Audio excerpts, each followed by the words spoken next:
Welcome back, everybody, to my 31 Days of Horror. It is episode 13 today. And the film we're going to be looking at is another Japanese movie by Hideo Nakata. And this film was made after Ringu. This film is called Dark Water. If you haven't heard of it and don't know what it's about, well, I'll read the synopsis off the back here. Yoshimi simply wanted a better life for both herself and her daughter Aikuko. Unfortunately, such wishes may sometimes be hard to come by. The custody battle for her daughter has grown embittered and hurtful. Her new job is less than desirable, and Aikuko's schoolwork is taking a turn for the worst. But Yoshimi has something bigger to worry about. Something upstairs, something cold and dank, something that should have never been.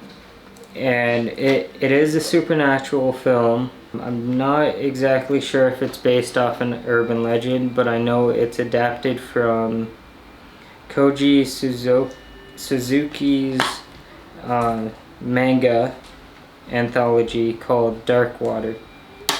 The story of the movie Dark Water is just one portion of that anthology. It's not an anthology film. Basically, Yoshimi realizes at some point in the film, like water dripping, it's all connected to water in some way. So water's dripping down into her apartment, finds out that something supernatural might be behind all the taps being turned on in the upstairs apartment. Aikuko goes missing one day. It's been a while since I've seen it, but the one thing that has always stuck with me is where Aikuko was found. And it's eerily similar to a real life incident that happened 8 years after, in 2009, I believe. There was somebody that, well, her name is Elisa Lamb. She was at the Cecil and she was found in one of the water tanks. Almost a decade earlier, for this film, same kind of thing happened, where I believe the daughter was actually found in a water tank.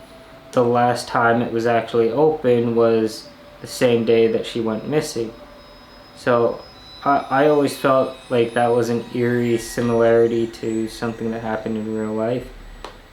And yeah, it's, from what I recall, it was well written, and it was one of the films that introduced me to Japanese horror films. I actually found out about this film when I was at my first job, and well, I had purchased the film because it was a horror film and figured I'd take a look at it. Yeah, and it was really good. If I remember correctly, one of my co-workers at the time said it actually wasn't a very good movie. Sure, I went into it thinking that it wasn't going to be that good, and I was actually surprised that it was very well done, well acted, well written, and yeah, well directed. This does have an English dub on it, so if you can find DVD copy, this version has the English dub and the original Japanese dub. Now this DVD I think might be out of print, but they do have a Criterion collection version of the film on Blu-ray and stuff. So if you can't find the exact DVD that I have, you can find it on there.